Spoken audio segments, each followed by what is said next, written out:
Sir थोड़ा पीछे हो जाओ।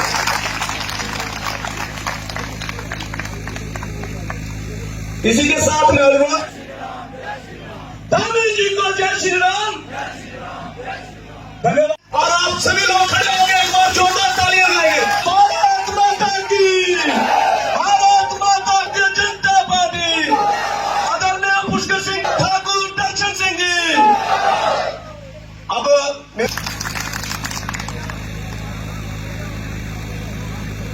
इसके साथ और डीडीसी काउंसिलर इसी कॉन्स्टिट्यूंसी से आदरणीय मैडम श्वेता जी, वो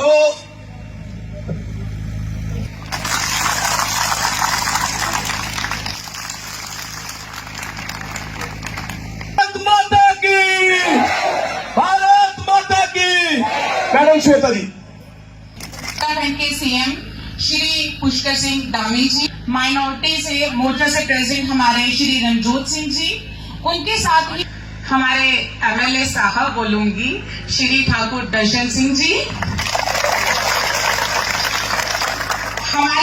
हमारी बीडीसी के चेयरपर्सन सोनू जी, सम्मानित मंच। माफी चाहूंगी अगर किसी का जनता पार्टी, माननीय नरेंद्र भाई मोदी जी, माननीय पुष्कर सिंह धामी जी, माननीय पुष्कर सिंह धामी जी, तुम्हारे लिए मैं, हमारे लिए उत्तराखंड देवभूमि से लाखों युवाओं की धड़कन, उत्तराखंड की आन बान शान माननीय श्री पुष्कर सिंह धामी जी हमारे बीच आए हैं। मैं हृदय से इनका बहुत बहुत धन्यवाद करता हूं।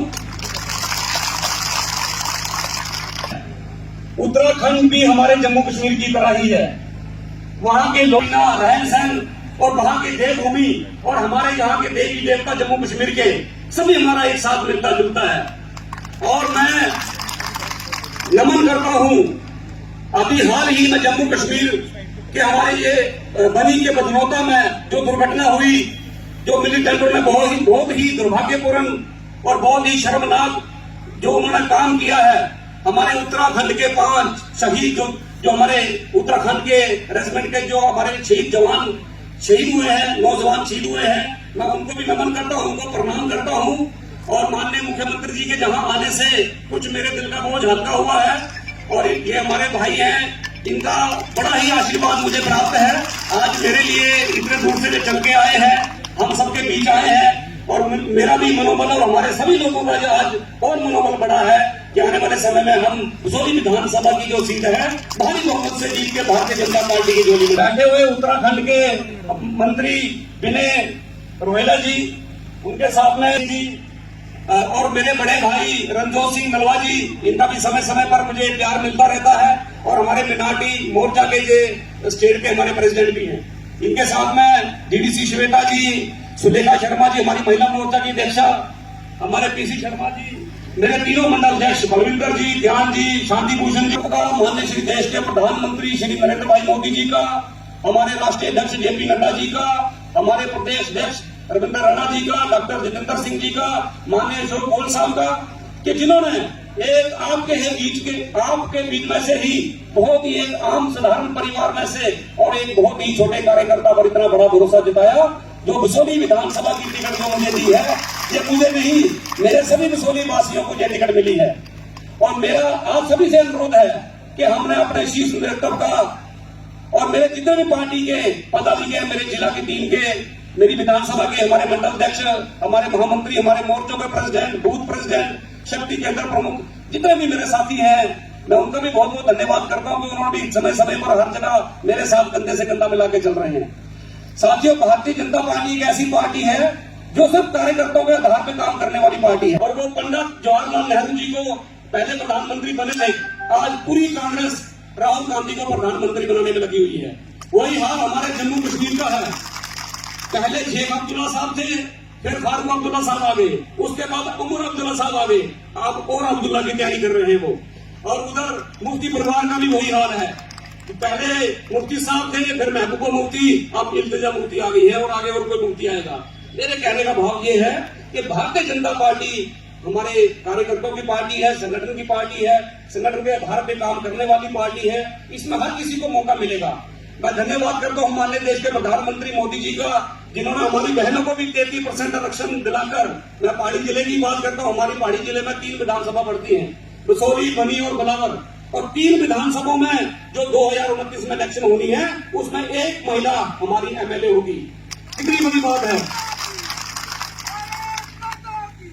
जब भी इलेक्शन होती है हर पार्टी अपने अपनी घोषणा पत्र तैयार करते हैं। हमारी पार्टी का घोषणा पत्र है कि जो भी परिवार में बड़ी महिला होगी उनको 18,000 रुपए दिए जाएंगे, 2 सिलेंडर फ्री दिए जाएंगे, जो बुजुर्गों की पेंशन 1,000 है उसको 3,000 की जाएगी, जो हमारी माताएं बहनें विधवा हैं उनकी पेंशन 1,000 से 3,000 की जाएगी, जो हमारे मिनाटी लोग के जो भी हमारे गरीब लोग हैं जिनके पास जमीन नहीं है उनको 5-5 मरले जमीन हमारी सरकार देगी, जो किसानों के किसान निधि योजना के तहत में 6,000 रुपए जो हमारे किसानों के खाते में आते थे वो भी 10,000 दिए जाएंगे, 5 लाख रुपए का आयुष्मान कार्ड जम्मू कश्मीर हर नागरिक के जेल में है। वो उसका पत्र है कि अगर हमारी सरकार बनी तो हम मिलिटेंटों को जेलों से आजाद करेंगे, उनके परिवार को 1-1 करोड़ रुपए देंगे, पाकिस्तान से बात करेंगे, 370-35 का कलंक जो जम्मू कश्मीर पे लगा था उसको वापस लाएंगे। क्या आप लोग ऐसी सरकारों को लाना चाहते हैं? नहीं लाना चाहते। हमें पता है हमारे बसोली वासी धामी साहब, मैं एक आपको बहुत बड़ी बात बताने जा रहा हूं कि लेकिन हमारे जो लोग हैं राष्ट्र हित में राष्ट्रवादी लोग हैं। जनसंघ की जो पहली सीट पूरे हिंदुस्तान में निकली थी एमएलए की सीट, वो भी बसोली विधानसभा के लोगों ने हमारे ने जिता के दी थी हमारे महेश चंद गुजराती जी को। मोदी जी के साथ कंधे से कंधा चलाने वाले लोग हैं, और उधर जो दूसरे लोग हैं उनका तो आपको सबको पता है, वो हमारे आज बसोली में आके वोट मांग रहे हैं। मैं सभी लोगों से आग्रह करता हूं कि आप उनसे पूछिए कि आप लोग हमसे वोट मांग रहे हैं, पूरा परिवार बसोली में बिठा दिया है, लेकिन आप ये बताओ कि आप वोट किसको करोगे? आपने तो वोट डालना है, आप वोट किसको करोगे ये भी आपने पूछना है उनसे। और ये लोग सिर्फ अपने परिवार को बढ़ावा दे रहे हैं। 30-30 साल इन लोगों ने राज किया, लेकिन मैं कल भी गया था शन मुक्तियाल वगैरह, बहरीगढ़, गुन्नी, इतनी बुरी हालत है, घर कटी, हर इलाके में मैं जा रहा हूँ, रोडों की कोई दुर्दशा इतनी खराब है। इन लोगों ने कोई काम नहीं किया, सिर्फ लोगों को गुमराह किया है।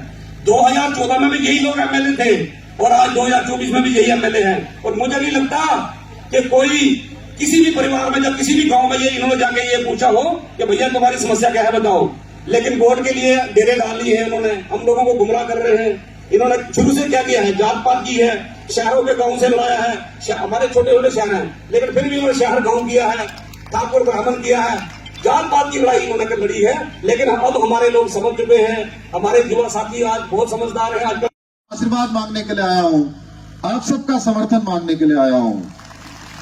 और जब हमारे नलवा जी बोल रहे थे, उन्होंने बताया कि आज बहुत सारे प्रत्याशी आप सबके बीच में इस चुनाव की बेला में वोट के लिए आ रहे हैं, लेकिन उनका चरित्र क्या रहा है, वो कभी एक जगह टिक कर नहीं रहने वाले हैं।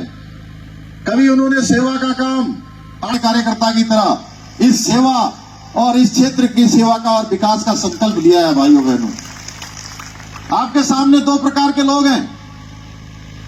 एक तरफ केवल वो लोग हैं जो वोटों के लिए आपके पास आए हैं, और एक वो हैं जिन्होंने कहा, अभी अनेक स्थानों का वो नाम गिना रहे थे, अनेक जगह जो भ्रमण कर रहे हैं, पूरे क्षेत्र को जानते हैं, यहाँ की समस्याओं से जुड़े हुए हैं, यहाँ की परेशानियों से जुड़े हुए हैं, यहाँ क्या क्या चुनौतियां, उन चुनौतियों को जानते हैं। इसलिए भाइयों बहनों, मैं भी देवभूमि उत्तराखंड से सभी देवभूमि के देवताओं का आशीर्वाद भाई करसन सिंह के लिए यहाँ लेकर आया हूँ। आशीर्वाद भी इनको मिलेगा, और यह आह्वान करने आया हूँ कि एकजुट होकर ये सुनिश्चित करें कि न सिर्फ आपका बूथ, आपका वोट, बल्कि एक एक बूथ पर कमल खिलना चाहिए, जनता पार्टी जीतना चाहिए। और एक एक आपका दिया हुआ वोट, ये जो दर्शन सिंह को मिलेगा, वो वोट सीधे सीधे ताकत प्रदान करेगा भाइयों बहनों, उनको शक्ति प्रदान करेगा। भाइयों बहनों, हम सभी जानते हैं आदरणीय मोदी जी के नेतृत्व में आज हमारा देश किस प्रकार से विश्व शक्ति के रूप में उभर रहा है, किस प्रकार आज भारत दुनिया का सिरमौर भारत बनने की दिशा में आगे बढ़ रहा है। इंतजार करती है कि भारत किस दिशा में रुख करने वाला है। भाइयों बहनों, एक समय वह भी था 2014 से पहले का समय, जब भारत बड़े बड़े विश्व के मंचों पर अपने हितों की बात, भारत पिछलग्गू भारत, भाइयों बहनों, उस दब्बू भारत, पिछलग्गू भारत से उभार कर आज दुनिया का सिरमौर भारत, दुनिया का नेतृत्व करने वाला भारत, दुनिया को दिशा देने वाला भारत और विश्व के मंचों पर अपनी बात जोरदार तरीके से मनवाने वाला भारत, ऐसा भारत बनाने का काम हमारे प्रधानमंत्री मोदी जी ने किया है। पिछले 10 वर्षों में चाहे वो शिक्षा का क्षेत्र हो, सड़क हो, स्वास्थ्य हो, पेयजल हो, अनेक इंफ्रास्ट्रक्चर हो, वो तेजी से आज आगे बढ़े हैं, उनमें मजबूती आई है। आज भारत की अर्थव्यवस्था जो 11वें नंबर की अर्थव्यवस्था होती थी, भाइयों बहनों, आज 11वें नंबर की अर्थव्यवस्था से आज भारत पूरी दुनिया की 5वीं सबसे बड़ी अर्थव्यवस्था बन गई है। और मोदी जी ने संकल्प लिया है कि आने वाले कुछ वर्षों में भारत तीसरे नंबर की सबसे बड़ी अर्थव्यवस्था बन जाएगा। भाइयों बहनों, पार्टी ने श्यामा प्रसाद मुखर्जी जिसके लिए बलिदान हुए, देश की आजादी से लेकर आज तक हमारा संकल्प रहा कि देश के अंदर एक विधान होना चाहिए, एक संविधान होना चाहिए, एक निशान होना चाहिए। भाइयों बहनों, और आज वो शुभ घड़ी आ गई है कि आप सब उस पल के साक्षी बन रहे हैं। कल पहले चरण का मतदान हुआ है। पहले चरण के मतदान में जिस प्रकार से लोगों ने बढ़ चढ़कर मतदान में भाग लिया है और पीछे लोकसभा के चुनाव में आप सब लोगों ने जिस प्रकार से 58% से अधिक का मतदान जम्मू और कश्मीर के अंदर किया है, वह सच में बताता है कि लोकतंत्र के प्रति आप सबकी कितनी आस्था है। भाइयों बहनों, 370 हटने के बाद हमारे प्रधानमंत्री जी का जो संकल्प है, सबका साथ, सबका विकास, सबका विश्वास और सबका प्रयास, इस मूल मंत्र के साथ जम्मू के नवनिर्माण का कार्य भी आज तेजी से चल रहा है। जम्मू कश्मीर के किसानों के लिए 5,000 करोड़ की योजनाएं चलाई जा रही हैं। जम्मू कश्मीर में 2,71,000 से अधिक गरीब परिवारों को पक्के मकानों की सौगात दी गई है। 72 लाख लोगों को हर महीने निःशुल्क राशन से लाभान्वित किया जा रहा है। मुद्रा योजना के तहत 2023-24 में जम्मू कश्मीर के 3,63,000 युवा उद्यमों को 8,000 करोड़ रुपए की सहायता प्रदान की गई है। अब जम्मू कश्मीर के युवा नौकरी मांगने वाले नहीं, बल्कि आने वाले समय में नौकरी देने वाले बन रहे हैं। आदरणीय मोदी जी ने अवंतीपुरा और विजयपुर में एम्स की स्थापना के साथ ही जम्मू क्षेत्र का सबसे पहला IIM स्थापित कर जम्मू कश्मीर के युवाओं को विश्व स्तरीय शिक्षा का संस्थान देने का ऐतिहासिक कार्य किया है। भाइयों बहनों, जिसके बारे में देश की आजादी के बाद से लेकर आज तक कभी सोचा नहीं गया। आपके ही क्षेत्र में शाहपुर कैंडी डैम का काम इतने सालों से लटका हुआ था, कोई भी सरकार सुन नहीं दे रही थी, लेकिन आदरणीय मोदी जी ने आपकी समस्याओं को समझा और इस प्रोजेक्ट पर सभी पक्षों की सहमति बनाने का कार्य हुआ है। भाइयों बहनों, इस कनाल प्रोजेक्ट से सबसे अधिक फायदा आपके कठुआ और सांबा जिला के लोगों को होने वाला है। इसके साथ ही आपके क्षेत्र में आसपास कई हाईवे, एक्सप्रेसवे बनाए जा रहे हैं। इन सड़कों से पूरे क्षेत्र में विकास होगा, समृद्धि होगी, यहाँ की प्रगति होगी।